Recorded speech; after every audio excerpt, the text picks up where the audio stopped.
हरे कृष्णा, राधे राधे। हम श्री कृष्ण चरितामृत श्रवण कर रहे हैं। आज का प्रसंग है मातु की गति देई ताही।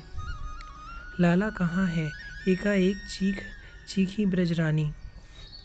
रोहिणी भी दौड़ी, पर लाला पालने में नहीं है। लाला, वह ब्राह्मणी भी नहीं है। रोहिणी कहाँ गई वो? यशोमती की आवाज़ सुनते ही दास दासियाँ दौड़ी। गोपियाँ और गोप सब दौड़ पड़े थे। पागलों की तरह सब दौड़ रहे थे इधर उधर। लाला कहाँ है? सबके मुख में यही प्रश्न था।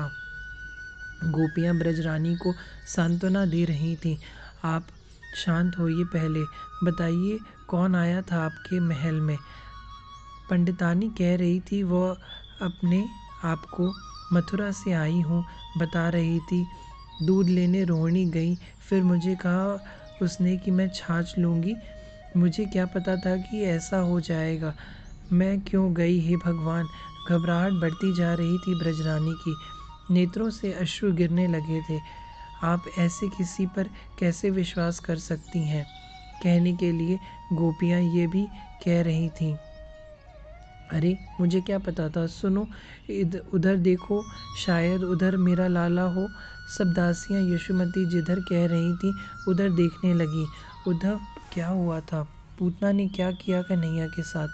वह कहाँ ले गई कन्हैया को? क्या मथुरा ले गई? विदुर जी ने उद्धव से प्रश्न किया।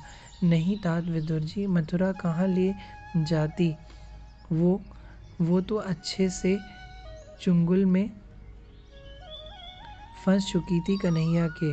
और मैंने आपको कहा है ना, जिसे ये पकड़ लेता है छोड़ता कहाँ है। तात विदुर जी, ब्रजरानी के जाने के बाद पूतना पालने के पास आई थी। उसने ध्यान से देखा। आलस से भरे हुए थे कन्हैया, क्योंकि दूध अभी पिलाकर गई थी यशोदा मैया, इसलिए आलस आ रहा था उन्हें।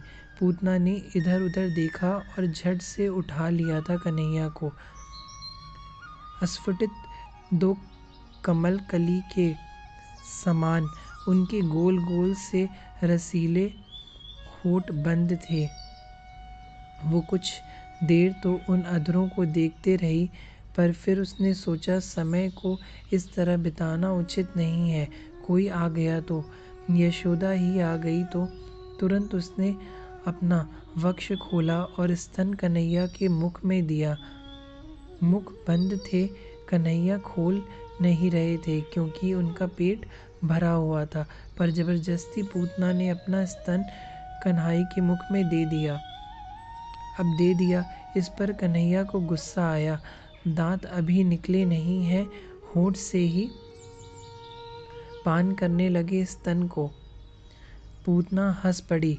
उसे अच्छा लगने लगा, पर यह क्या। वह कुछ ही देर में चिल्लाने लगी। वह भागी, वह इधर उधर दौड़ने लगी। वह कन्हैया को अपने वक्ष से हटाने का प्रयास करने लगी, पर यह तो चिपक गए थे उसकी छाती से। उद्धव बोले, तात पिलाने आई थी दूध, पर यह तो परम उदार है। तुम थोड़ा दो, ये पूरा लेते हैं। हंसे उद्धव। विष मिश्रित दूध पिलाने आई थी, पिला रही थी, पर कन्हैया ने कहा, इतने से अब काम नहीं चलने वाला। हम तो अब तुम्हारे प्राणों को ही पिएंगे।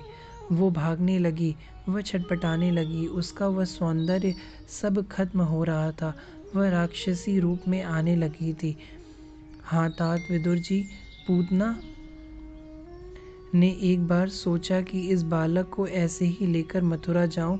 वह भागी मथुरा की ओर, पर भागते हुए वह गिरी। जब गिरी तो जंगल के जंगल उसके देह के नीचे आकर दब गए थे।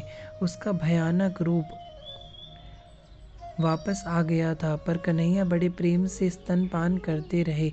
अभी भी वह हटा रही है, वह चीख रही है, वह छटपटा रही है। कन्हैया मैया, वह ब्रजरानी मैया। दो ग्वाले दौड़े आए। ब्रजरानी उठी। मेरे लाला को देखा क्या? ब्रजरानी ने पूछा। हाँ हाँ, उधर उधर। ग्वालों भी घबराए हुए हैं। अरे क्या हुआ, बता तो, रोहिणी ने पूछा। एक विशाल देह है, राक्षसी का देह है, उसके ऊपर हमारा लाला खेल रहा है। बस ये सुनते ही ब्रजरानी तो घबराहट से धरती में गिर गई और मूर्छित ही हो गई। नंदराय जी आ गए थे, उनके साथ 4-5 ग्वाले थे। वह सब दौड़े, कहाँ है राक्षसी। अब तो पूरा गोकुल ही आ गया था। ग्वाल बाल लाठी फरसा सब ले आए थे। यशोदा जी कुछ देर में उठी। वह फिर रोहिणी को लेकर दौड़ी उस राक्षसी की ओर।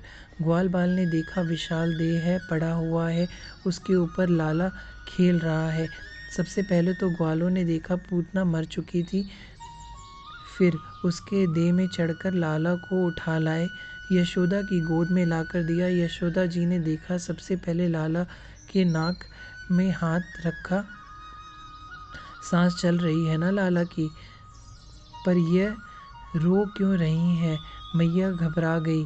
रोहिणी, यह रो नहीं रही, देखा ना। यशोमती की घबराहट बढ़ती जा रही थी। तभी कन्हैया ने रोना शुरू किया। बस रोने की आवाज़ सुनते ही प्रसन्नता से भर गई यशोदा जी। नेत्रों से सुख के अश्रु बहने लगे थे। चूमने लगी लाला का मुख।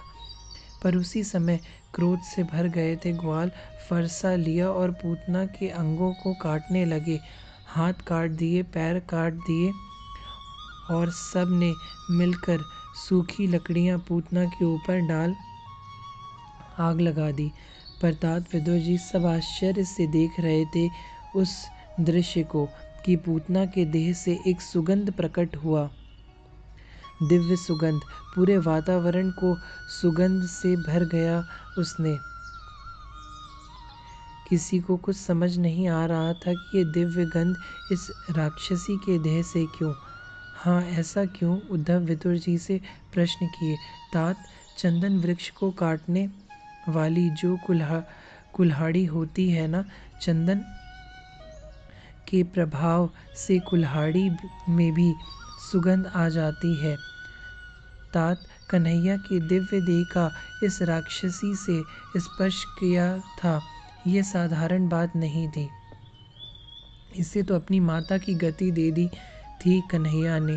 गोलोक भेज दिया कन्हैया ने इसे, अपनी धाय माँ बनाकर सदा के लिए। धन्य है कन्हैया की करुणा। आह, गई मारन पूतना कूच, लाल कूट लगाए, मातु की गति देता है, कृपालु जादव राय। हरे कृष्णा, राधे राधे।